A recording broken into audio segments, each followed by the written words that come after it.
In Kenya's sunny highlands, British businessman Harry Roy Veevers built an empire. He became one of the biggest property magnates in the area through secret agreements, luxurious residences, and prime land. But in 2013, that quiet paradise turned deadly. Veevers was found dead in his home, his sons claiming he'd been poisoned. What followed wasn't grief, it was chaos.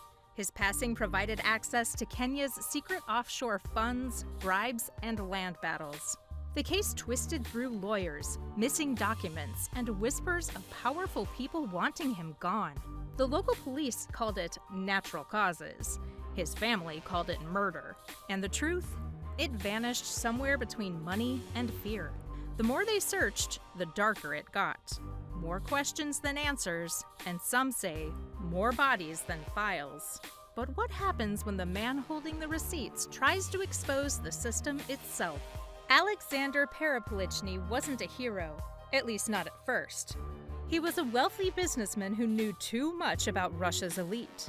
When he exposed a $230 million money laundering ring, he fled to London for safety. For a while it worked. Quiet home, morning jogs, a fresh start. But one November morning, he collapsed while running through a quiet neighborhood. No one saw anything. No struggle, just silence. Later, investigators found traces of a rare Chinese poison, the kind used by assassins. They said it was heart failure. His friends said it was a warning. He tried to clean corruption that ran to the top and ended up buried by it.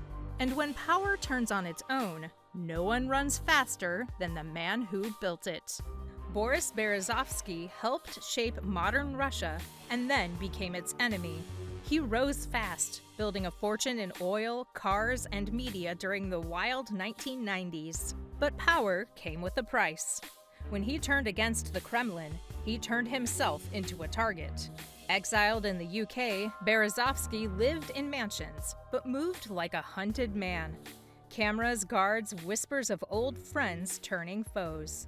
In 2013, he was found dead in his bathroom, a scarf around his neck. Officials called it suicide. His closest friends didn't believe it for a second. The man who once made presidents had become a ghost. The deeper people dug, the clearer it became. Berezovsky didn't just know secrets, he was one. While Berezovsky fought the Kremlin, another man fought the banks and lost. In Monaco's Golden Towers, Edmond Safra was untouchable, a billionaire banker trusted by governments, royals, and spies alike. But behind the glass walls of his empire, he'd uncovered something darker. Secret money trails that linked banks, mafias, and intelligence agencies. Then, one winter night in 1999, flames lit up his penthouse. Safra was found dead, locked inside his panic room.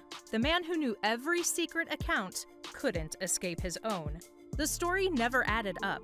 Guards missing, evidence burned, motives buried. Some say he was silenced for knowing where the world's dirty money slept. Others say he was just in the wrong deal at the wrong time. Either way, the fire didn't just take a man, it erased what he'd found. The world's banker died with no one left to save him. The next one didn't just move money, he moved the unthinkable. Barry Seal's life sounded like fiction. Airline pilot turned smuggler, drug runner turned CIA asset. He flew for cartels, presidents, and agents, sometimes all at once. Seal moved cocaine by the ton, and information worth more than gold. But when he flipped and started talking, the stories got too real. His testimony tied cartels to American politics, weapons, and wars that weren't supposed to exist. Then, just days before testifying again, he was gunned down outside a halfway house. Multiple bullets, no witnesses, no suspects. The files vanished, and so did the truth. Seal wasn't rich from birth, but he knew billionaires' secrets, and that was enough to make him dangerous. Barry Seal's story ended in bullets. The next sank under billions.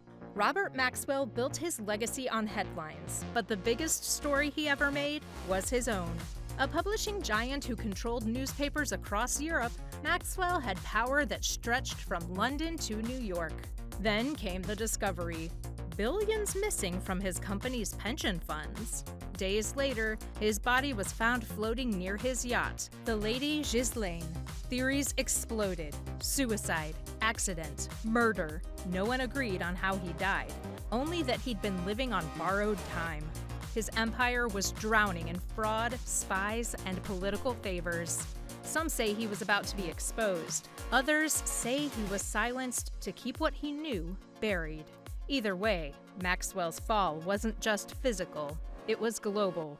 His fortune vanished, his secrets didn't. From open seas to sealed files, the next man lived in Washington's shadows and died without reason.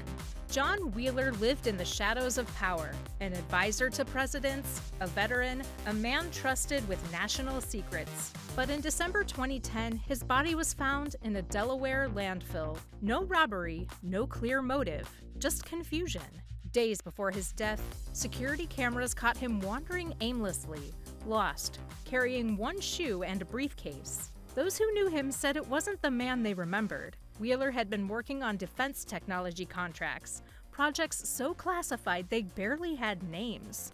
When he died, his files vanished, his case quietly closed. Officials called it an accident, but how does a man who helped shape U.S. security end up in the trash? In Washington, silence isn't just protection, it's policy, and Wheeler's story was buried with him. If Wheeler vanished in secrecy, the next man drowned in money.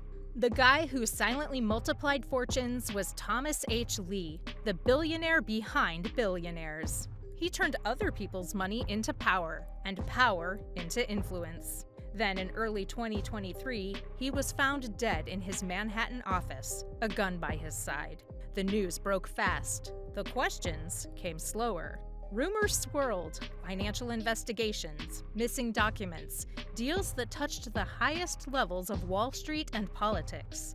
Officially, it was suicide. Unofficially, it was everything but simple. Lee wasn't just an investor. He was a gatekeeper, a man who saw how the global financial web really worked. Even millionaires are vulnerable to the balance sheet of truth in a system based on secrecy and greed. Beside the man with the deepest ties in the world, even Wall Street whispers sounded quiet next to the man who held the world's darkest connections. Jeffrey Epstein didn't invent anything. He didn't build a company or change technology. His wealth came from something harder to trace or access. Politicians, royals, billionaires, scientists, his network touched every corner of power. And his private island, it wasn't paradise, it was evidence. When the truth began to close in, he ended up in a Manhattan jail cell. Cameras failed, guards slept. Hours later, Epstein was found dead, officially suicide. Publicly, no one believed it. His secrets vanished overnight, files sealed, names redacted, stories buried. The man who knew too much about the world's elite didn't live to tell it. Some say justice caught him. Others say silence did, because when a man holds the darkest truths about the powerful, sometimes the walls close first. The story ends with the one who wouldn't disappear, the man who predicted his own fall. John McAfee was chaos in motion, a tech genius, a fugitive, a man who turned paranoia into prophecy. He made millions protecting people's computers, then spent years claiming those same systems were being used to spy on us all. He said he had files, data on governments, banks, and intelligence agencies. A dead man switch, he called it. In 2021, locked inside a Spanish prison and facing extradition, McAfee was found dead. Hours earlier, he'd tweeted, "If I die, I didn't kill myself." The message went viral. The truth never surfaced. His devices were seized, his files erased, and whatever he knew disappeared into the same systems he warned us about. John McAfee didn't just predict his death, he scripted it. And when the world finally went quiet, his silence said everything. When power hides behind luxury and silence, truth becomes the most dangerous currency of all. If these stories made you question the headlines, subscribe. Some secrets never stay buried.